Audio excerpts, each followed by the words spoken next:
Hi students. So ఈరోజు నేను చేయబోయే video that is related to accounting rules. ఈ అకౌంటింగ్ రూల్స్నే మనం డబుల్ ఎంట్రీ రూల్స్ అంటాము, ఆర్ అదర్వైజ్ గోల్డెన్ రూల్స్ అంటాం, ఆర్ స్టాండర్డ్ రూల్స్ అంటాం, ఆర్ పిల్లర్స్ ఆఫ్ అకౌంటింగ్ అని కూడా అంటాం.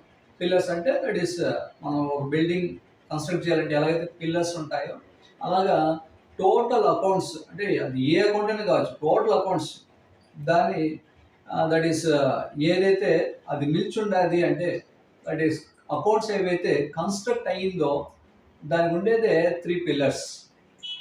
ఓకే, సో ఏ చెప్పిన పాయింట్ అయితే రూల్స్ అంటే మన అకౌంట్స్ చేయాలంటే ఈ రూల్స్ ఖచ్చితంగా మనకు తెలిసి ఉండాలి, ఆ రూల్సే మనం ఫాలో అవ్వాలి.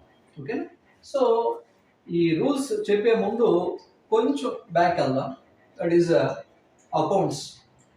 సో అకౌంట్స్ అంటే మనకు తెలిసిందే, దట్ ఈస్ అకౌంట్స్ అనేది బిజినెస్లో ఏ ట్రాన్సాక్షన్స్ జరుగుతాయో దాన్ని మనం నోట్ చేయడం ఆర్ ఎంట్రీ చేయడాన్ని మనం అకౌంట్స్ అంటాం. అది మనకు ముందే క్లారిటీగా తెలుసు. ఈ అకౌంట్స్ ఏదైతే ఉందో దీన్ని 2 టైప్స్లో డివైడ్ చేశారు. ఒకటి పర్సనల్ అకౌంట్ అండ్ రెండవది ఇంపర్సనల్ అకౌంట్. సో పర్సనల్ అనే పదం వినగానే మీకు దాని మీనింగ్ కూడా తెలిసిపోయింటుంది. పర్సనల్ ఏంటి?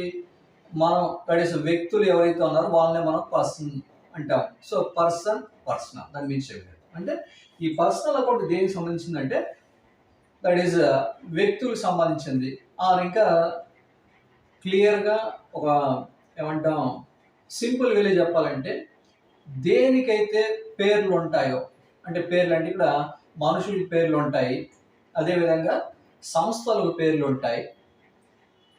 సో దీన్ని మనం పర్సనల్ అకౌంట్ కూడా తీసుకుంటాం. అంటే ఎక్కడైనా సరే ఇప్పుడు పేరు చూడగానే మనం ఈజీగా ఐడెంటిఫై చేస్తాం, ఈ పేరు అనేది వ్యక్తిదా లేదా ఒక సంస్థ పేరా అనేది మనం ఈజీగా ఐడెంటిఫై చేస్తాం. ఎందుకంటే మనం జనరల్గా సొసైటీలో చూస్తూ ఉంటాం కాబట్టి, చిన్నప్పటి నుండి మనం చూస్తుంటాం కాబట్టి ఇవన్నీ కూడా మనం క్లారిటీగా తీసుకోవాలి. అయితే ఈ పర్సనల్ అకౌంట్ 3 టైప్స్లో డివైడ్ అయింది.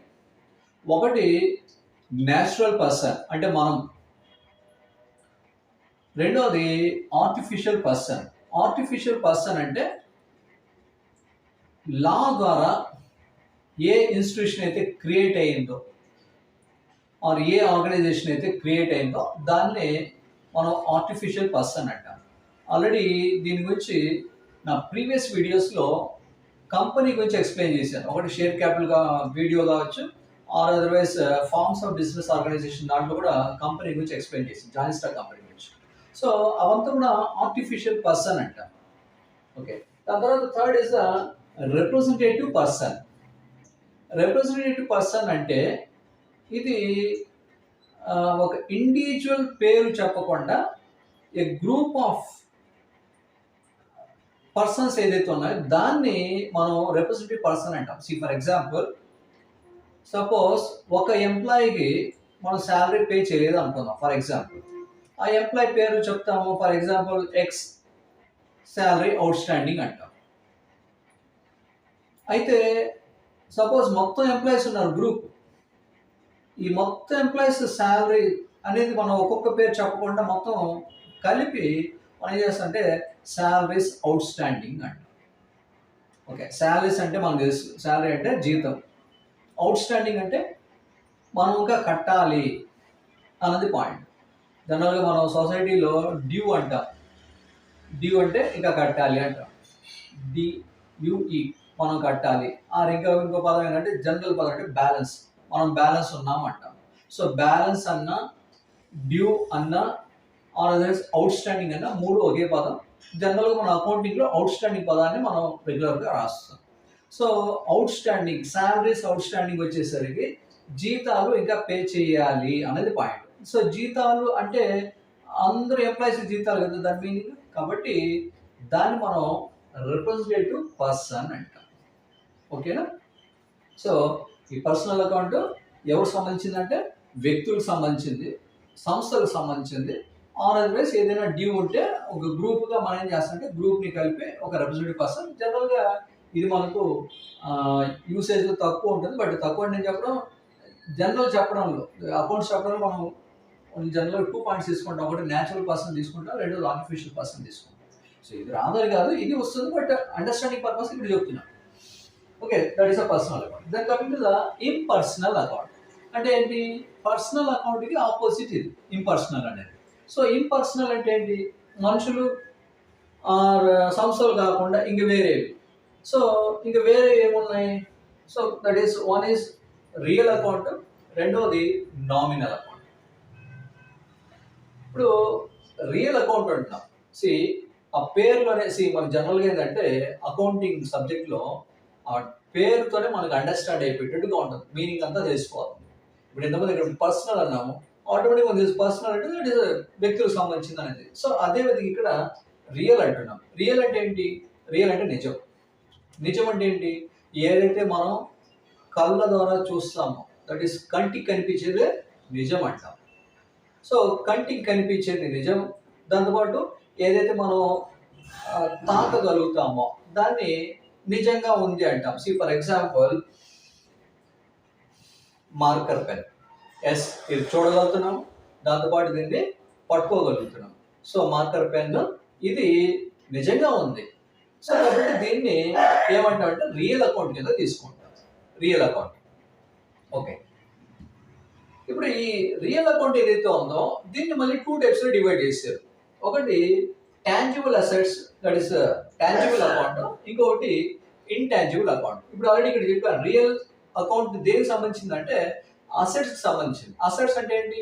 ఏదైతే మనం చూడగలుగుతామో తాగలుగుతామో. ఇంకో విధంగా చెప్పాలంటే జనరల్ పదం వాడే దాంట్లో వాడే భాషలో తీసుకుంటే అసెట్స్ అంటే ఆస్తులు. ఆస్తులు ఆస్తులు కనిపిస్తాయి కదా. ఇప్పుడు ల్యాండ్ ఉంది, ఆస్తి కనిపిస్తుంది. బిల్డింగ్ ఉంది, ఆస్తి కనిపిస్తుంది. సైకిల్ ఉంది, ఆస్తి కనిపిస్తుంది. కార్ ఉంది, ఆస్తి కనిపిస్తుంది. ఇవంతా కూడా ఆస్తులు అంటాం. కాబట్టి అవన్నీ కూడా అసెట్స్. రియల్ అకౌంట్ అంటే it's nothing but assets. So assets మనకు 2 టైప్స్లో డివైడ్ చేస్తాం. రియల్ అకౌంట్ 2 టైప్స్లో డివైడ్. ఒకటి టాంజిబుల్ అసెట్స్, ఇంకోటి intangible assets. So tangible assets, ఇప్పుడు మీకు అసెట్స్ గురించి చెప్పినప్పుడు ఒక పాయింట్ చెప్పాను. ఏదైతే చూడగలుగుతామో తాగగలుగుతామో అది అసెట్స్ అన్నాం. సో ఇప్పుడు ఈ పాయింట్ ఏదైతే చెప్పానో అది టాంజిబుల్ అసెట్స్కి వర్తిస్తుంది. అంటే మన కంటికి కనిపించేవి ప్లస్ మనం ఏదైతే తాగలుగుతామో అదంతా కూడా టాంజిబుల్ అసెట్స్. సమస్తం వరల్డ్లో ఉండేదంతా కూడా ఏదైతే మనకు కనిపిస్తుందో అన్నీ కూడా టాంజిబుల్ అసెట్స్. అయితే దాని తర్వాత ఇంటాంజిబుల్ అసెట్స్ అన్నాం. సో ఇంటాంజిబుల్ అసెట్స్ అంటే ఈ టాంజిబుల్ అసెట్స్కి అది ఆపోజిట్. అంటే అది కనిపించదు అయినా కూడా అది అసెట్. మనం ఇప్పుడు అసెట్ అంటే ఏంటి? చూడగలుగుతాం, తాగలుగుతాం. బట్ ఈ ఇంటాంజిబుల్ అసెట్స్లో ఈ అసెట్స్ మనం చూడలేము, అదేవిధంగా తాకలేము, అయినా కూడా అది అసెట్స్ కింద వస్తుంది. అంటే టోటల్ అసెట్స్లో ఓన్లీ ఈ 4 అసెట్స్ ఇంటాంజిబుల్ అసెట్స్, మిగతా అన్నీ కూడా tangible assets. For example 100 assets అనుకోండి, అందులో 4 అసెట్స్ ఇంటాంజిబుల్, మిగతా 96 assets tangible assets. Okay, so but in general మనం అసెట్స్ మాట్లాడినప్పుడు టాంజిబుల్ అసెట్స్ గురించి మాట్లాడతాం, ఇంటాంజిబుల్ అసెట్స్ గురించి జనరల్గా మనం మాట్లాడతాం. పర్టికులర్గా దాని గురించి మాట్లాడినప్పుడే దీని గురించి డిస్కషన్కి వస్తుంది, లేదంటే మొత్తం కూడా టాంజిబుల్ అసెట్స్ కిందకి వస్తుంది. ఓకే, ఇప్పుడు ఇంటాంజిబుల్ అసెట్స్లో 4 అని చెప్పాము. ఒకటి good will, 2 patents, 3 trade marks, 4 copyrights. So ఈ 4 ఇంటాంజిబుల్ అసెట్స్. ఇప్పుడు గుడ్ విల్ అనే పదం ఈరోజు కామన్గా మనం సొసైటీలో వింటూనే ఉన్నాం. గుడ్ విల్ అంటే ఏంటి? మనం ఏమంటాం? అతను మంచి గుడ్ విల్ ఉందంటాం. మంచి గుడ్ విల్ అంటే దాని మీనింగ్ ఏంటి? అతను మంచి వ్యక్తి. సో మంచి వ్యక్తి అనేది ఒక్క రోజుతో మనం పేరు సంపాదించలేము. అదర్వైజ్ ఇంకో ఎగ్జాంపుల్ చెప్పు. ఫర్ ఎగ్జాంపుల్ ఒక X company or Y company, దానికి మంచి గుడ్ విల్ ఉందంట. సో మంచి గుడ్ విల్ ఇప్పుడు for example Tata company, Birla company, Reliance company, ITC company, ఇవన్నీ కూడా పెద్ద పెద్ద కంపెనీస్, మంచి కంపెనీస్. అంటే ఎందుకు మంచి కంపెనీ అంటే దాని గుడ్ విల్ ఎక్కువ ఉంది. సో గుడ్ విల్ ఎందుకు ఎక్కువ ఉందంటే నేను ఇప్పుడు చెప్పిన కంపెనీస్ అవన్నీ కూడా వాళ్ళు మంచి ప్రోడక్ట్స్ ప్రొడ్యూస్ చేస్తారు, దాంట్లో డౌటే లేదు. ఫర్ ఎగ్జాంపుల్ కొత్తగా సపోజ్ టాటా కంపెనీ కొత్త ప్రోడక్ట్ లాంచ్ చేస్తాను అనుకుందాం. సో ఆటోమేటిక్గా మనం దాని క్వాలిటీ గురించి మనం ఆలోచించాల్సిన అవసరమే లేదు. ఎందుకంటే ఇప్పటి వరకు వాళ్ళు ప్రొడ్యూస్ చేసిన ప్రోడక్ట్స్ అన్నీ కూడా ఆల్మోస్ట్ ఏంటంటే మొత్తం మంచి ప్రోడక్ట్స్. కాబట్టి కొత్త ప్రోడక్ట్ వస్తూ ఉందంటే ఆ కంపెనీ నుండి కొత్త ప్రోడక్ట్ వస్తుందంటే ఆటోమేటిక్గా అది కూడా మంచి ప్రోడక్ట్ ఉంటుంది అని చెప్పేసి మనకు నమ్మకం. ఆ నమ్మకం వాళ్ళకి ఎట్లా వచ్చింది, వాళ్ళు ఎట్లా మన పబ్లిక్లో క్రియేట్ చేశారంటే, సో ఆ మంచితనం, వాళ్ళ ప్రోడక్ట్ క్వాలిటీ, అవన్నీ కూడా ఒక్క రోజుతో జరగలేదు. సమ్ డికేడ్స్ అంటే ఒక డికేడ్ అంటే 10 years, అంటే ఇలాగా దాదాపు 60 years, 70 years, 80 years వాళ్ళు కష్టపడితే కానీ ఆ మంచి పేరు రాలేదు. సో ఆ మంచి పేరుని మనం ఇక్కడ గుడ్ విల్ అంటాం. ఓకే, సో ఇప్పుడు ఈ గుడ్ విల్ అనేది చూడగలుగుతామంటే చూడలేం, ఇది ఉంటుంది కానీ చూడలేం. ఫర్ ఎగ్జాంపుల్, సపోజ్ మీ ఊర్లో ఒక మంచి హోటల్ ఉంది, ఆ మంచి స్వీట్ స్టాల్ ఉంది. అయితే మీ ఊర్లో 100 స్వీట్ స్టాల్ ఉండొచ్చు, 200 స్వీట్ స్టాల్స్ ఉండొచ్చు, 300 స్వీట్ స్టాల్ ఉండొచ్చు. కానీ మీకు ఏదైనా ఫంక్షన్ అంటే స్వీట్స్ మీరు ప్రిఫర్ చేసేది ఫస్ట్ ఒక షాప్, ఒక పేరు ఉంటుంది, ఆ షాప్ నుండి మీరు స్వీట్స్ ఎక్స్పెక్ట్ చేస్తారు. అదే బాగుంటుందని మీకు తెలుసు, అదే బాగుంటాయి. 300 షాపులు ఉన్నా మీరు మటుకు ప్రిఫర్ చేసేది ఒకే ఒక షాప్ నుండి ప్రిఫర్ చేస్తారు. ఎందుకు అంటే ఆ స్వీట్ స్టాల్లో క్వాలిటీ ఎక్సలెంట్గా ఉంటుంది. వాళ్ళు అక్కడ క్వాలిటీ తగ్గించడానికి కాంప్రమైజ్ కారు, అంటే 100% క్వాలిటీ ప్రొవైడ్ చేస్తారు. అంటే ఏంటి, సపోజ్ నెయ్యితో చేసిన స్వీట్స్ అనుకోండి, వాళ్ళు నెయ్యే వాడతారు, ఇంకేం వాడరు, దాంట్లో వాడరు. అది మన నమ్మకం. సో ఆ నమ్మకం వాళ్ళు ఒకరోజు క్రియేట్ చేయలేదు, కొన్ని సంవత్సరాలు పట్టింది వాళ్ళకి క్రియేట్ చేశారు. అదే గుడ్ విల్. అంటే ఇప్పుడు ఆ గుడ్ విల్ కనిపిస్తుందా మనకు? కనిపించదు. అయితే ఆ బిల్డింగ్ గుడ్ విల్ అంటే కాదు, ఆ పేరు ఏదైతే వాళ్ళు సంపాదించారో అదే goodwill. Some sweet stall or some hotel మీ ఊళ్ళో ఏదైతే ఫేమస్ ఉందో, ఇప్పుడు ఆ హోటల్ బిల్డింగ్ మారిస్తే బిజినెస్ రాదంటే ఖచ్చితంగా వస్తుంది వాళ్ళకి. ఎందుకంటే ఆ పేరుతోనే వాళ్ళకి బిజినెస్ వస్తారు. ఆ బిల్డింగ్తో బిజినెస్ రావడం. జనరల్గా ఫర్ ఎగ్జాంపుల్ ఎక్స్ హోటల్ అనుకోండి, ఎక్స్ హోటల్ అనేది వాళ్ళు క్వాలిటీ ప్రొవైడ్ చేసిన తర్వాత ఎక్స్ హోటల్తో సొసైటీలో మొత్తం ఫేమస్ అయిపోయాడు. ఇప్పుడు వాళ్ళు ఆ బిల్డింగ్, పాత బిల్డింగ్ వదిలేసి కొత్త బిల్డింగ్లో పెద్ద కన్స్ట్రక్షన్ కట్టారు. ఇప్పుడు కట్టిన తర్వాత వాళ్ళు కొత్త బిల్డింగ్లో షిఫ్ట్ చేశారు హోటల్. ఆటోమేటిక్గా బిజినెస్ అనేది వాళ్ళకి వచ్చేస్తుంది. ఎందుకంటే బిల్డింగ్తో గుడ్ విల్ రాదు, క్వాలిటీతో, పేరుతోనే గుడ్ విల్ వస్తుంది. కాబట్టి పేరుతో వాళ్ళకు బిజినెస్ వస్తుంది. కాబట్టి ఆ పేరుతో అన్నప్పుడు మనకు కనిపిస్తుంది అంటే కనిపించింది. పేరులో ఏముండదు, అదే పేరు ఇంకోటి పెట్టుకుంటూ వస్తుందా? రాదు, వాళ్ళకే ఉంటుంది ఆ పేరుతో. సో అలాంటిది గుడ్ విల్. ఇప్పుడు గుడ్ విల్ ఎలా వాల్యూ ఉంది అంటే, ఇప్పుడు సపోజ్ ఎక్స్ హోటల్ అని చెప్పాను, ఎక్స్ స్వీట్ స్టాల్ అనుకుందాము. సో వాళ్ళు ఒక ప్లేస్ ఇంకో ప్లేస్ మారారు, ఆటోమేటిక్గా వాళ్ళకి బిజినెస్ వచ్చేస్తారు. సో బిజినెస్ వస్తుందంటే ఎందుకు బిజినెస్ వస్తుంది? పేరుతోనే బిజినెస్ వస్తుంది. అంటే ఆటోమేటిక్గా బిజినెస్ వస్తుంది కదా, అంటే వాల్యూ పెరుగుతుంది, అందుకే వాళ్ళు క్యాష్ వస్తుంది. ఆ పేరుతోనే వాళ్ళకి బిజినెస్ వస్తుంది, బిజినెస్తోనే వాళ్ళకి క్యాష్ వస్తుంది, క్యాష్తోనే వాళ్ళకి ప్రాఫిట్ వస్తుంది. ఇదంతా కూడా వస్తుంది. It's nothing but goodwill. Okay, so that is first asset goodwill. Then second is the patents. Patents అనేది ఫర్ ఎగ్జాంపుల్ ఒక కంపెనీ ఒక ప్రోడక్ట్ తయారు చేసింది, లైక్ కాస్మెటిక్ ప్రొడక్ట్స్ అనుకోండి, Fair and Lovely or Handsome, so number of BB products, ఇలాంటివి number of cosmetic products ఉన్నాయి. అయితే ఈ ప్రోడక్ట్స్ అన్నీ కూడా మనం ఏమంటాం, ఆ ప్రోడక్ట్ కనుక యూజ్ చేస్తే నల్లగా ఉండే వాళ్ళు తెల్లగైపోతారు అని చెప్పేసి మనకు టీవీలో అడ్వర్టైజ్మెంట్ వస్తూ ఉంటుంది. So number of cosmetic products. So ఇప్పుడు ఆ ప్రోడక్ట్ వాడితే దట్ ఈస్ ఫేర్నెస్ అనేది తెలుపు అనేది వస్తుంది అంట. సో అంటే దాంట్లో సంథింగ్ ఫార్ములా ఉంటుంది కదా, ఆ కంపెనీ ఆ ప్రోడక్ట్లో ఒక ఫార్ములా ఉంటుంది, ఆ ఫార్ములానే patents. For example A company ఉంది, కంపెనీ పేరు ఏ, వాళ్ళు ఒక ప్రోడక్ట్ లాంచ్ చేశారు, దాంతో వాళ్ళకి మంచి బిజినెస్ వస్తుంది, అంటే రెస్పాన్స్ బాగుంది కస్టమర్స్ నుండి. సో దీంతో ఇప్పుడు ఈ కంపెనీకి మంచి పేరు వచ్చిన తర్వాత సపోజ్ ఈ ఫార్ములా కనుక వేరే వాళ్ళు చూసి ఇదే ఫార్ములాతో వాళ్ళు కూడా ప్రోడక్ట్ తయారు చేస్తే ఆటోమేటిక్గా వాళ్ళు కూడా బిజినెస్ వచ్చేస్తుంది.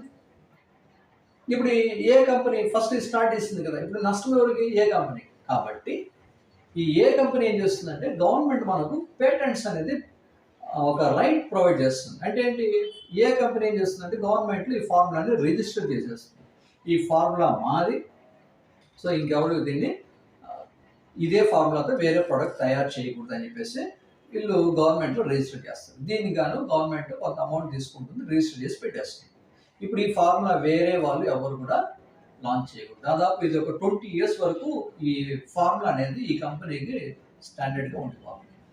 సో దీన్నే మనం పేటెంట్స్ అని అంటాం. ఓకేనా? దాని తర్వాత నెక్స్ట్ ట్రేడ్ మార్క్స్. ట్రేడ్ అంటే ఏంటి? మనం జనరల్ ఏమంటాం అంటే ట్రేడ్ మీనింగ్ ఏంటి? బయింగ్ సెల్లింగ్ అంటాం, అంటే కొనడం అమ్మడం. అయితే ఇక్కడ ట్రేడ్ మార్క్ అంటాం. సో అంటే బిజినెస్ చేసే వాళ్ళకు, అంటే బిజినెస్ అమ్ముకునేందుకు, ఆ ప్రోడక్ట్స్ అమ్ముకునేందుకు మార్క్ అంటే సమ్ సింబల్, తెలుగులో చెప్పంటే గుర్తింపు. ఆ బొమ్మ చూడంగానే మనకు గుర్తొచ్చేస్తుంది ఈ ప్రోడక్ట్ ఫలానా కంపెనీ. ఫర్ ఎగ్జాంపుల్ ఒక నెస్ట్లో బోర్డ్ ఫీడ్ చేస్తుంది, చూడంగానే మనకు అర్థమైపోతుంది నెస్లే కంపెనీ అనేసి. ఓకే, 3 రోజా పూలు, 3 roses ఒక ప్రోడక్ట్ పైన ఉంది, ఒక కార్టూన్ పైన ఉంది అంటే అందరూ తెలుస్తుంది 3 roses టీ పౌడర్. ఏనుగు కాలెత్తి కొంచెం నిల్చుండాలంటే జెమినీ టీ పౌడర్. సో ఇలాంటివి మనం ప్రతి ఒక్క ప్రోడక్ట్ పైన ఈరోజు ఆల్మోస్ట్ ఏంటంటే ఏదో ఒక లోగో మనం చూస్తున్నాం. ఆ లోగో ఇస్ నథింగ్ బట్ ఆ బొమ్మ ఏదైతే ఉందో దాన్నే మనం ట్రేడ్ మార్క్ అంటే ఇది ఎందుకు కంపెనీ వాళ్ళు దీన్ని క్రియేట్ చేస్తారు అంటే, సొసైటీలో 100 members అంటే 100 members చదువుకున్న వాళ్ళు ఉండరు. దాదాపు సపోజ్ 70 to 80% చదివిన వాళ్ళు, దట్స్ ఎడ్యుకేటెడ్ అయితే, ఓ 20 to 30% అన్ఎడ్యుకేటెడ్స్ ఉంటారు. ఇప్పుడు చదువుకున్న వాళ్ళైతే షాప్ వాళ్ళు మోసం చేయలేరు. మోసం అంటే ఇక్కడ పాయింట్, సపోజ్ నువ్వు 3 roses టీ పౌడర్ అడిగావు, అతను 5 roses టీ పౌడర్ ఇచ్చాడు. చదువుకున్నవాడైతే ఏం చేస్తాడు? నేను అడిగిన 3 roses టీ పౌడర్, నువ్వు 5 roses టీ పౌడర్ ఇచ్చావు, నేను నాకొద్దు, అదే కావాలని అడుగుతాడు చదువుకున్న వాళ్ళైతే. చదువు లేని వాళ్ళైతే ఏం చేస్తారు? ఏదో అడుగుతారు, 3 roses టీ పౌడర్ అంటారు, వాళ్ళు 5 roses టీ పౌడర్ ఇస్తారు, ఇతను తీసుకెళ్ళిపోతాడు. అంటే మోసపోయినట్టే కదా కస్టమర్. సో అంటే ఎవరికి నష్టం ఇక్కడ? కంపెనీకి నష్టం ఉంది. ఎందుకంటే వాడు అడిగింది, దట్ ఇస్ కస్టమర్ అడిగింది 3 roses టీ పౌడర్, నువ్వు దట్ ఇస్ షాప్ కీపర్ ఇచ్చింది 5 roses టీ పౌడర్. అంటే ఒక్క డబ్బా ఆ కంపెనీకి సేల్ తగ్గినట్టే కదా. సో ఈ సేల్ తగ్గకూడదు అంటే ఏం చేయాలి కంపెనీ? అందరూ చదువుకున్న వాళ్ళు రారు కదా. సో దీనికి గాను కంపెనీ ఏం చేస్తుందంటే ఒక బొమ్మ క్రియేట్ చేస్తుంది. సో ఆ బొమ్మ చూడగానే ఆటోమేటిక్గా దట్ ఇస్ చదువుకున్నవాడు, చదువు లేనివాడు, ఇద్దరికి కూడా ఏంటంటే ఒక క్లారిటీ ఉంటుంది. చదువుకున్న వాళ్ళని డౌటే లేదు, మోసం చేయలేరు. చదువు లేని వాళ్ళకు మోసం జరగకూడదు అంటే కంపెనీకి నష్టంగా జరగకూడదు, అది పాయింట్ ఇక్కడ. చదువుకున్న వాళ్ళు, చదువు లేని వాళ్ళు మోసం అనేది కాదు పాయింట్. కంపెనీకి సేల్ తగ్గకూడదు అనే ఉద్దేశంతో కంపెనీ ఏం చేస్తుంది? ఈ బొమ్మ పెట్టడంతో ఆటోమేటిక్గా ఆ బొమ్మ చూసేవాడు చెప్పేస్తాడు, ఇది కాదు నేను అడిగింది, 3 రోజులు ఉండాలంట, 5 కాదు 3 కావాలి. సో అప్పుడు ఆ 3 roses టీ పౌడర్ అతను ఇస్తాడు. మరి షాప్ కీపర్ ఎందుకు మోసం చేస్తాడు అనేది మీకు ఇక్కడ డౌట్ రావచ్చు.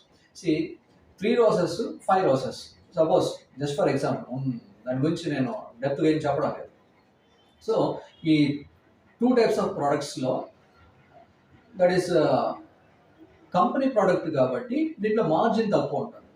అదే ఒక లోకల్ కంపెనీ ప్రోడక్ట్ అయితే మార్జిన్ ఎక్కువ ఉంటుంది. ఇప్పుడు షాప్ కీపర్ ఏ బెనిఫిట్ ఉంటుంది? మార్జిన్ ఏదైతే ఎక్కువ ఉందో అదే బెనిఫిట్, అది అలా తెలిసిందే. కాబట్టి షాప్ కీపర్ ఏం చేస్తాడు? చాలా వరకు అతను బిజినెస్ చేస్తున్నది లాభం కోసం, కాబట్టి లాభం దేంట్లో ఎక్కువ వస్తుంది దాన్ని అమ్మాలనుకుంటాడు. సో తప్పైతే లేదు, టీ పౌడర్ ఇస్తున్నాడు, తప్పేం లేదు. కానీ ఇతను అడిగింది ఒకటి, అతను ఇస్తుండదు. సో ఈ విధంగా దట్ ఈస్ ఒరిజినల్ కంపెనీ ఏదైతే గుడ్ విల్ సంపాదించిందో, ఏదైతే క్వాలిటీ ప్రోడక్ట్ ఉందో, సో ఏదైతే కంపెనీ ప్రోడక్ట్ ఉందో అలాంటి కంపెనీకి మోసం జరగకూడదు ఉండాలంటే దట్ ఈస్ ఇలాంటి బొమ్మ కనుకుంటే, ఒక సింబల్ కనుకుంటే, ఒక మార్క్ కనుకుంటే ఆ కంపెనీకి 100% బిజినెస్ వస్తుంది. అందుకే ఈ ట్రేడ్ మార్క్స్ అనేది దీన్ని కూడా గవర్నమెంట్ ఏం చేస్తుంది అంటే ఈ కంపెనీస్ ఏం చేస్తుందంటే గవర్నమెంట్లో రిజిస్టర్ చేస్తుంది.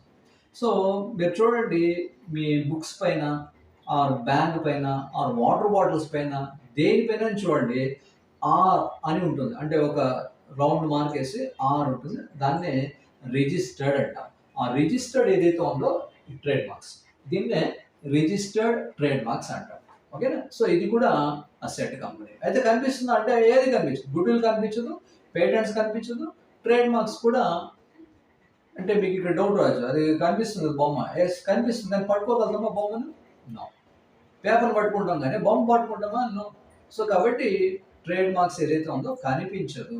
సో అయితే ఉంది ఈ ట్రేడ్ మార్క్తో ఆ కంపెనీ బిజినెస్ వస్తుంది. ఇంతకుముందు మనం పేటెంట్స్తోనే కంపెనీకి బిజినెస్ వస్తుంది, గుడ్ విల్తోనే బిజినెస్ వస్తుంది. సో ట్రేడ్ మార్క్స్ కూడా asset. Then last one copyrights. Copyrights అంటే ఇది జనరల్గానే మీరు చూస్తూ ఉంటారు మీ టెక్స్ట్ బుక్స్లో. That is second page or third పేజ్లో, జనరల్గా సెకండ్ పేజ్లోనే మనం ఒక సైడ్ చూస్తాం కాపీ రైట్స్ ఆర్ రిజర్వ్డ్ అని చెప్పేసి ఒక సెంటెన్స్ ఉంటుంది. పబ్లిషింగ్ ఇయర్ వేసి ఉంటారు, దాని కింద కాపీ రైట్స్ ఆర్ రిజర్వ్డ్ ఉంటారు. అంటే దాని మీనింగ్ ఏంటి? ఈ బుక్ ఎవరైతే తయారు చేశారో, ఈ బుక్ తయారు చేసిన వాళ్ళు పర్మిషన్ లేకుండా ఎవ్వరు కూడా దీన్ని రీప్రొడ్యూస్ చేయకూడదు ఆర్ ప్రింట్ చేయకూడదు అన్నది పాయింట్.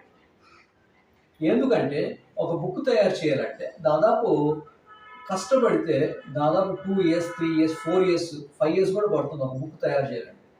సో అలాంటిది వీళ్ళు తయారు చేసిన తర్వాత ఎవరైనా సరే వాళ్ళకి తెలియకుండా ఇది సింపుల్గా ప్రింట్ చేసేసుకొని తక్కువ రేటుకి అమ్మేస్తే ఆటోమేటిక్గా తక్కువ రేటు అమ్మేవాడికి బిజినెస్ వచ్చేస్తుంది.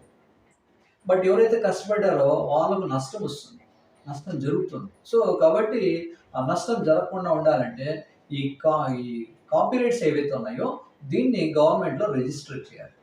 ఆల్రెడీ మనం సినిమాలు కూడా చూస్తుంటాం.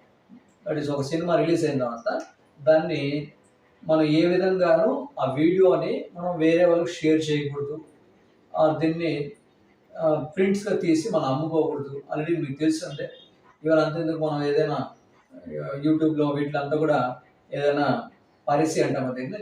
సో సినిమా థియేటర్లో కూడా వెళ్ళేసి వీడియో రికార్డ్ చేసి ఇది కూడా పెట్టేస్తుంటారు. బట్ దాన్ని యాక్సెప్ట్ చేయరు ఆ ఛానల్స్. సో ఎందుకు అంటే దానికి ఒక కాపీరైట్స్ ఉన్నాయి కాబట్టి దీన్ని యాక్సెప్ట్ చేయదు. సో మ్యూజిక్ కావచ్చు ఆర్ ఇంకేదైనా కావచ్చు, ఆర్ట్ డిజైన్స్, సో ఇవి కూడా కాపీరైట్స్. సో ఇవన్నీ కూడా ఏంటంటే దట్ ఈస్ సినీ వీడియోస్ కావచ్చు ఆర్ మ్యూజిక్ కావచ్చు ఆర్ పెయింటింగ్స్ కావచ్చు ఆర్ ఆర్ట్ కావచ్చు, ఇదంతా కూడా కాపీరైట్స్ కింద. ఆర్ బుక్స్ కావచ్చు, ఆల్రెడీ ఎగ్జాంపుల్ ఇచ్చాను. సో బుక్స్ కావచ్చు, ఇవన్నీ కూడా కాపీరైట్స్ కిందకి వచ్చేస్తుంది. సో వాళ్ళు కష్టపడ్డారు కాబట్టి దీన్ని గవర్నమెంట్లో వాళ్ళు రిజిస్టర్ చేసేస్తారు. సో కాబట్టి దాని ద్వారానే వాళ్ళకి బిజినెస్ అనేది కంటిన్యూ అవుతూనే ఉంటుంది. ఇప్పుడు మనం చూస్తున్న number of textbooks or references books ఇవన్నీ కూడా ఇప్పుడు క్రియేట్ చేశారు. మేబీ వాళ్ళు కొంతమంది వెళ్ళిపోయి ఉంటారు, ఇంకా వాళ్ళ పిల్లలు దాన్ని పబ్లిష్ చేసుకొని రీప్రింట్ చేసుకొని డబ్బులు చేసుకుంటున్నారు. అంటే వాళ్ళకి డబ్బు ఎట్లా వస్తుంది? ఆ బుక్స్ అమ్మితే డబ్బులు వస్తున్నాయి. ఆ బుక్స్ ఎక్కడి నుండి వస్తుంది? ఆ బుక్స్ ఎవరివి? వాళ్ళ తాతలు వాళ్ళు రాసి పెట్టిన బుక్స్, వాళ్ళు ఎప్పుడో వెళ్ళిపోయారు, అయినా కూడా ఆ పిల్లలకి ఇంకా ఇన్కమ్ అనేది వస్తూ ఉంది. సో దేని ద్వారా వస్తుంది అంటే ఆ కాపీరైట్స్ ద్వారానే వీళ్ళకి వస్తుంది. కాబట్టి ఇది కూడా అసెట్. కాబట్టి ఈ 4 అసెట్స్ ఏవైతే ఉన్నాయో దీన్ని మనం ఇంటాంజిబుల్ అసెట్స్ అంటాం. Okay, the last one nominal account. So nominal account అంటే ఇది సింపుల్గా రియల్ అకౌంట్కి ఆపోజిట్ అనుకోండి, ఎందుకంటే ఇది ఇంపర్సనల్ కదా. సో రియల్ అకౌంట్కి ఇది ఆపోజిట్. అంటే ఇది రియల్ అకౌంట్ అంటే ఏమన్నాము?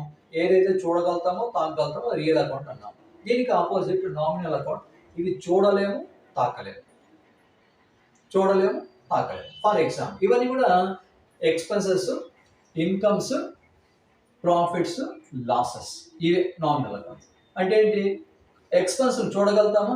నో. ఇప్పుడు ఫర్ ఎగ్జాంపుల్ ఎక్స్పెన్స్ అంటే ఏంటి? ఖర్చు, salaries, wages, power bill, water bill, telephone bill, so transport charges, ఇవన్నీ కూడా చూడలేము.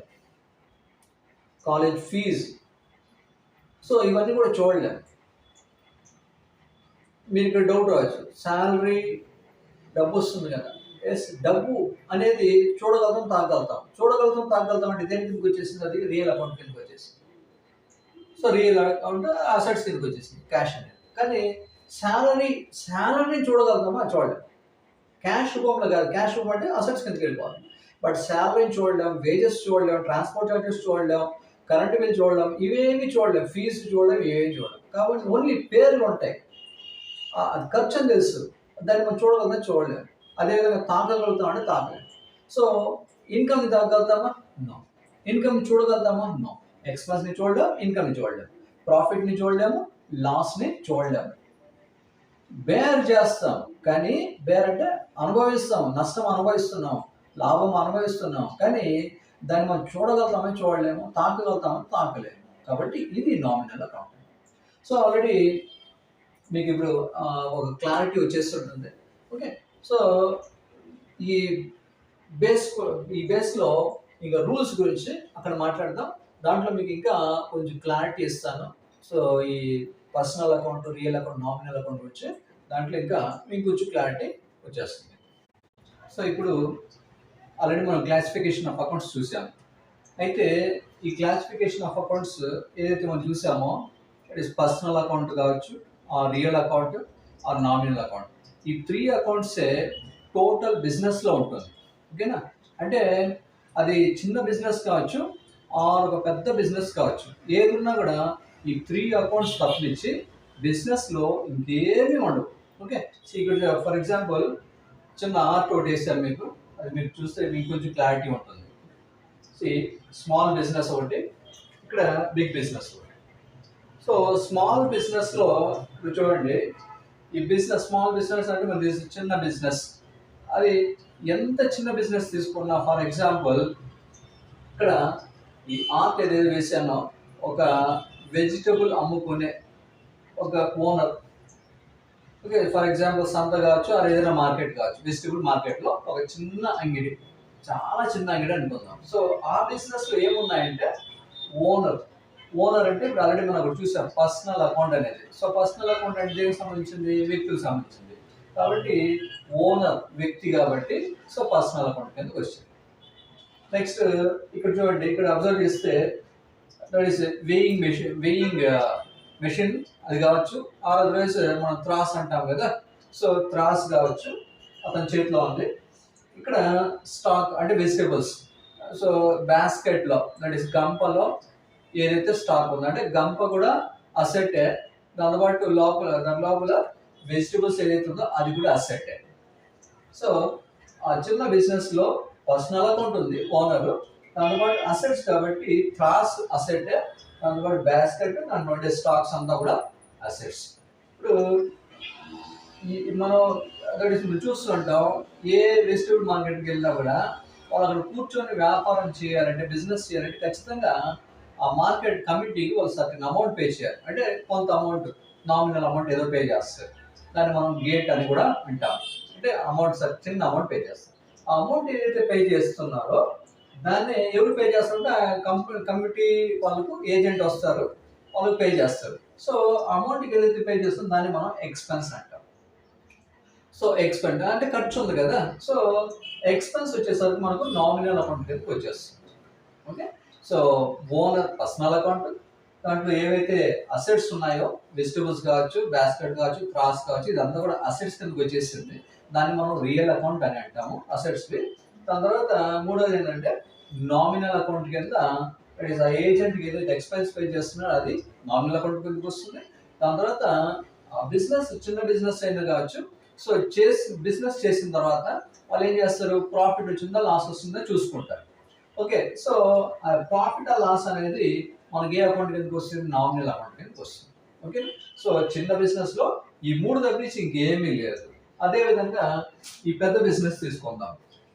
పెద్ద బిజినెస్ అంటే మనకి అది రిలయన్స్ కంపెనీ కావచ్చు, ఆ టాటా కంపెనీ కావచ్చు, ఏదైనా కావచ్చు. సో దాంట్లో చూద్దాం. సో బిగ్ బిజినెస్ కాబట్టి బేసిక్గా ల్యాండ్ ఉంటుంది, బిల్డింగ్ ఉంటుంది, అంటే ఓన్ ప్రాపర్టీ కింద. సో ఈ బిల్డింగ్ ఏదైతే ఉందో అది అసెట్ కిందకి వచ్చేసింది. ఇప్పుడు దీంట్లో చూడండి, ఫ్యాన్, లైట్, ఏసీ, మెషినరీ, దాంతోపాటు స్టాక్, స్టోర్ రూమ్లో స్టాక్, ఇవంతా కూడా అసెట్స్ కిందకు వచ్చేసింది. ఇప్పుడు చూస్తున్నాం కదా బిజినెస్లో ఏమున్నాయి, ఇక్కడ మొత్తం అసెట్స్ ఉన్నాయి. అసెట్స్తో పాటు ఇక్కడ లేబర్ ఎవరైతే పని చేస్తున్నారో వాళ్ళు పర్సనల్ అకౌంట్ కిందకు వచ్చేసారు. వాళ్ళకి ఏదైతే మనం వేజెస్ పే చేస్తామో వేజెస్ వచ్చేసరికి నామినల్ అకౌంట్ కిందకు వచ్చేసింది. సో ఇంకేంటి, ఇక్కడ ఎంప్లాయీస్ ఉన్నారు, లేబర్ ఉన్నారు. సో వీళ్ళంతా కూడా వ్యక్తులు కాబట్టి పర్సనల్ అకౌంట్.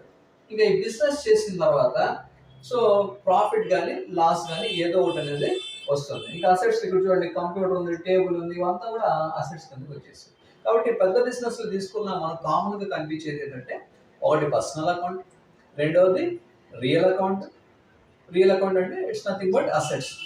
మూడవది nominal account. So nominal account అంటే మనం ఇక్కడ లేబర్ వేజెస్ పే చేస్తాం, ఎంప్లాయీస్ శాలరీస్ పే చేస్తాం, బిజినెస్ చేసిన తర్వాత ప్రాఫిట్ లాస్ అనేది వస్తుంది. కాబట్టి ఈ 3 అకౌంట్స్ ఏవైతే ఉన్నాయో ఇవి కామన్గా ప్రతి బిజినెస్లో ఉంటాయి. అంటే చిన్న బిజినెస్ కావచ్చు ఆర్ పెద్ద బిజినెస్ కావచ్చు, దీని తప్పించి ఇంకేమీ ఉండవు. ఓకేనా? ఇప్పుడు దీని ఒక రూల్స్కి వెళ్దాం. ఈ 3 అకౌంట్స్ అన్నాము. ఆ 3 అకౌంట్స్కి సంబంధించిన అకౌంటింగ్లో రూల్స్ దానికి ఏం చెప్తారు అంటే డబుల్ ఎంట్రీ సిస్టంలో 3 అకౌంట్స్కి సంబంధించిన రూల్స్ చూద్దాం. First account personal account. So personal account వచ్చేసరికి మనకు rule debit the receiver, credit the giver. Okay. దాని తర్వాత రియల్ అకౌంట్ వచ్చేసరికి debit what comes in, credit what goes out. Then nominal account వచ్చి debit all expenses and losses, credit all incomes and gains. ఇవి మనం ఏమంటాం, ఈ account ఒక rules అని అంటాం. ఓకే. అయితే నా ప్రీవియస్ వీడియోలో మీకు ఆల్రెడీ నేను డెబిట్ క్రెడిట్కి మీకు మీనింగ్ చెప్పాను. మీనింగ్ ఏం చెప్పానంటే అసలు డెబిట్ క్రెడిట్కి మీనింగ్ అంటూ ఒక పర్టికులర్ ఫిక్స్డ్ మీనింగ్ అంటూ లేదు.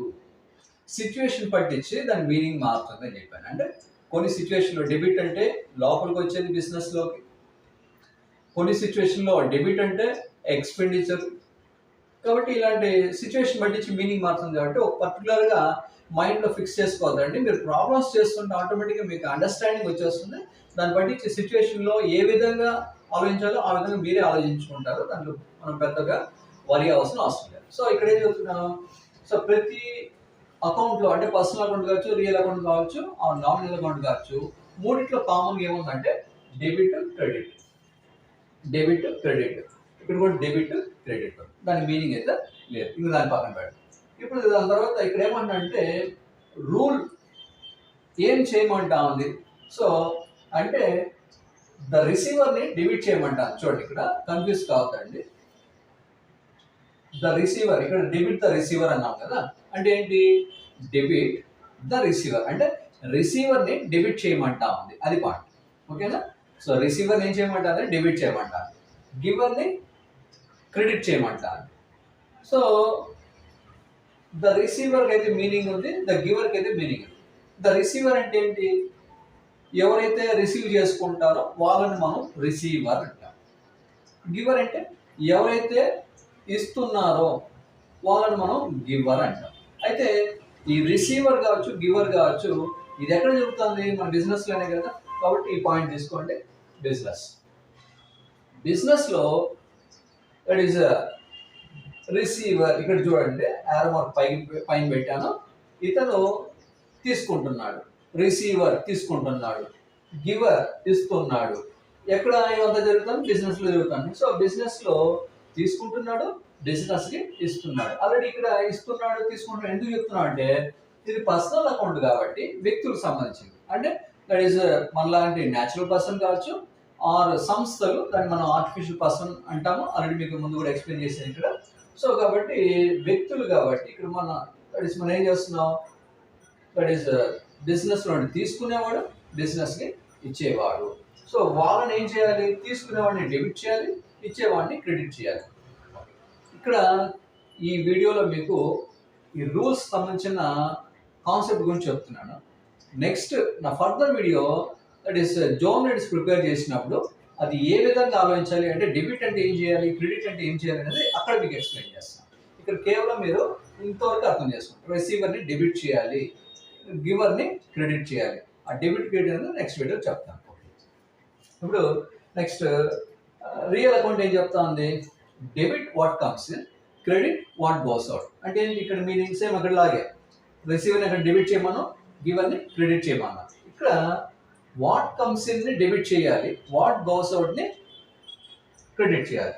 సో వాట్ కమ్స్ని డెబిట్ చేయాలన్నాం అంటే వాట్ కమ్స్ ఇన్ అంటే ఏంటి, ఏం లోపలికి వస్తుంది అని పాయింట్. అంటే ఏం లోపలికి వస్తుంది అంటే బిజినెస్లో ఏం వస్తుంది దాన్ని ఏం చేయమంటాడు, దాన్ని డెబిట్ చేయాలి. నెక్స్ట్ అదేవిధంగా వాట్ గోస్ అవుట్ అంటే బిజినెస్ నుండి ఏం పోతా ఉందో దాన్ని క్రెడిట్ చేయమంటున్నాడు. అయితే ఇక్కడ మనం చూడాల్సిన పాయింట్ ఏంటంటే ఏం లోపలికి వస్తుంది, ఏం బయటకు పోతుంది అంటే దాని మీనింగ్ ఏంటి, ఏదో వస్తువు ఉంటేనే కదా ఏం లోపలికి వస్తుంది ఏం బయటకు పోతుంది అంటాం. కాబట్టి వస్తువులు ఇస్ నథింగ్ బట్ ఏమంటాం, అసెట్స్ అంటాం. So assets is nothing but real account అంటాం. కాబట్టి రియల్ అకౌంట్ రూల్ ఏం చెప్తుందంటే ఏవైతే బిజినెస్ లోపలికి వస్తుందో దాన్ని డెబిట్ చెయ్యి, ఏదైతే బిజినెస్ లో నుండి బయటకు పోతామో దాన్ని క్రెడిట్ చేయమని అంటాను. ఓకే, ఆ రూల్ అది విధంగా ఎక్స్ప్లెయిన్ చేస్తాను. థర్డ్ అకౌంట్ వచ్చేసి nominal account. So nominal account ఏం చెప్తుంది, debit all expenses and losses, credit all incomes and gains అంటున్నాం. ఇక్కడ దీని మీనింగ్ చూడండి. ఫస్ట్ ఎక్స్పెన్సెస్, ఆల్ ఎక్స్పెన్సెస్ అన్నాం. ఎక్స్పెన్సెస్ అంటే ఖర్చులు, లాసెస్ అంటే నష్టాలు. సో దీని యొక్క మీనింగ్ మీకు బేసిక్ టర్మ్స్లో కూడా నేను ఎక్స్ప్లెయిన్ చేశాను నా ప్రీవియస్ వీడియోలో. ఎక్స్పెన్స్ అంటే ఖర్చు, లాస్ అంటే నష్టం. అది వేరు ఇది వేరు. కాబట్టి ఏదున్నా కూడా ఖర్చు ఉన్నా ఆర్ నష్టం ఉన్నా అంటే ఎక్స్పెన్స్ ఉన్నా ఆర్ లాస్ ఉన్నా దాన్ని ఏం చేయమంటుంది, డెబిట్ చేయమంటారు. దాన్ని డెబిట్ చేయాలి. Next all incomes and gains. Incomes and gains అనేది ఇది కూడా మీకు లాస్ట్ వీడియో నేను ఎక్స్ప్లెయిన్ చేస్తున్నాను బేసిక్ టర్మ్స్లో. సో ఇన్కమ్స్ అంటే రెగ్యులర్గా మనకు వచ్చే ఆదాయం, గెయిన్స్ అంటే ఎప్పుడైనా ఒకసారి మనం అసెట్ అమ్మినప్పుడు దానిపైన వచ్చేది మనం గెయిన్ అని చెప్పేసి ముందు ఎక్స్ప్లెయిన్ చేసాం. సో అలాంటిది ఏదైనా ఉంటే అంటే మన బిజినెస్కి వచ్చే ఆదాయాలని దాన్ని క్రెడిట్ చేయమంటారు, నష్టాలు ఖర్చుల్ని డెబిట్ చేయమంటారు. అందుకే ఇక్కడ దట్ ఈస్ నామినల్ అకౌంట్ ప్రకారం ఇక్కడ చూపిస్తున్నానంటే బిజినెస్లోకి ఏదైతే ఆదాయం వస్తుందో ఓకే దాన్ని క్రెడిట్ చేస్తున్నాం. సో బిజినెస్లో ఏదైతే ఎక్స్పెండిచర్ జరుగుతుందో దాన్ని బయటకు చూపిస్తున్నాను యారో మార్క్. అంటే ఎక్స్పెన్స్ అంటే ఖర్చు, మనం పేమెంట్ ఇస్తాం కదా, సో పేమెంట్ అంటే బయటకు వెళ్ళిపోతుంది కదా. కాబట్టి ఎక్స్పెన్స్ నేను ఇక్కడ ఈ విధంగా బయట పోయినట్టు చూపించాను, ఇన్కమ్ని లోపలికి వచ్చినట్టు చూపించాను. బట్ ఎన్నో ఇక్కడ పాయింట్ ఏంటంటే ఎక్స్పెన్స్ని డెబిట్ చేయాలి, ఇన్కమ్ని క్రెడిట్ చేయమని ఈ రూల్ చెప్తాను. ఓకేనా. సో కాబట్టి ఈ బేసిక్గా ఈ personal account, real account, nominal account rules ఏవైతే ఉన్నాయో దీన్ని క్లియర్గా అర్థం చేసుకోండి. ఇది మనం బైహార్ట్ చేయాలి. బైహార్ట్ అంటే జస్ట్ ఎల్కేజీ యూకేజీ పిల్లలు కూడా బైహార్ట్ చేస్తారు, చిన్న సెంటెన్స్ కాబట్టి వాళ్ళు కూడా బైహార్ట్ చేస్తారు. కానీ ఈ మనం ఆ సెంటెన్స్ దట్ ఈస్ రూల్ని నేర్చుకున్న తర్వాత రూల్ ఏం చెప్తా ఉందని దాని కాన్సెప్ట్ మెయిన్ అండర్స్టాండ్ చేసుకోవాలి. అకౌంటింగ్ అనేది మనకు మ్యాథమెటిక్స్ లాంటిది కాదు. మ్యాథమెటిక్స్ అంటే మనకు ఆ ఫార్ములా బేస్లో ప్రాబ్లం అనేది సాల్వ్ చేసుకుంటూ పోతాం. బట్ ఇక్కడ ఇది మ్యాథ్స్ లాంటిది కాదు, ఇది అండర్స్టాండింగ్ పైన ఉంటుంది. అంటే రూల్ ఉంది, ఆ రూల్ పట్టించి ఆ ప్రాబ్లంలో ఆ సిచ్యుయేషన్లో ఏ విధంగా మనం రియాక్ట్ అవ్వాలో ఆ విధంగా రియాక్ట్ అయ్యి ఆ ప్రాబ్లం అనేది సాల్వ్ చేసుకుంటూ పోవాలి. అండ్ ఇక్కడ క్లియర్గా చెప్పడం పాయింట్ ఏంటంటే ఇదంతా కూడా అండర్స్టాండింగ్ బేస్లోనే ఉంటుంది. కాబట్టి ఈ ఉండేదే మనకు టోటల్ అకౌంటెన్సీ ఉండేదే ఈ త్రీ రూల్స్ పైనే మొత్తం స్టాండ్ అయ్యింది. కాబట్టి ఈ 3 రూల్స్ని మనం నేర్చుకొని దాన్ని అర్థం చేసుకోవడం మెయిన్. నేర్చుకోవడం పెద్ద విషయం కాదు, బట్ అర్థం చేసుకోవడమే. అర్థం చేసుకుంటే సబ్జెక్ట్ అంతా మీకు వచ్చినట్టే. అర్థం కాలేదు అంటే సబ్జెక్ట్ అయితే రానట్టు. కాబట్టి ఈ బేసిక్ ఇప్పుడు ఏదైతే మీకు ఎక్స్ప్లెయిన్ చేశానో, ద రిసీవర్ అంటే బిజినెస్ తీసుకునేవాడు, గివర్ అంటే బిజినెస్కి ఇచ్చేవాడు. ఈ రూల్ ఏం చెప్తుంది, బిజినెస్ లోపలికి ఏదైతే వస్తుందో దాన్ని డెబిట్ చేయమంటుంది, బిజినెస్ లో బయటకు పోయేదాన్ని క్రెడిట్ చేయమంటుంది, ఎక్స్పెన్సెస్ ని లాసెస్ ని డెబిట్ చేయమంటుంది, ఇన్కమ్స్ ని గెయిన్స్ అంతా క్రెడిట్ చేయమంటారు. ఈ రూల్స్ ఈ బిజినెస్ లో ఏం జరుగుతుందో ఈ కాన్సెప్ట్ మీరు అర్థం చేసుకుంటే ఈజీగా మనం ఏంటంటే ప్రాబ్లమ్స్ అనేది ఈజీగా చేసేందుకు అవకాశం ఉంటుంది. ఈ రూల్స్ మీరు నేర్చుకోండి. నెక్స్ట్ నా వీడియోలో జర్నల్ ఎంట్రీ ఎలా ప్రిపేర్ చేస్తాం అనేది మీకు సింపుల్గా నేను నేర్పిస్తాను. ఓకేనా. సో ఫైనల్గా మీకు రిక్వెస్ట్ చేసేది ఏంటంటే నా వీడియోని లైక్ చేయండి, షేర్ చేయండి, సబ్స్క్రైబ్ చేయండి. ఓకేనా? Thank you very much.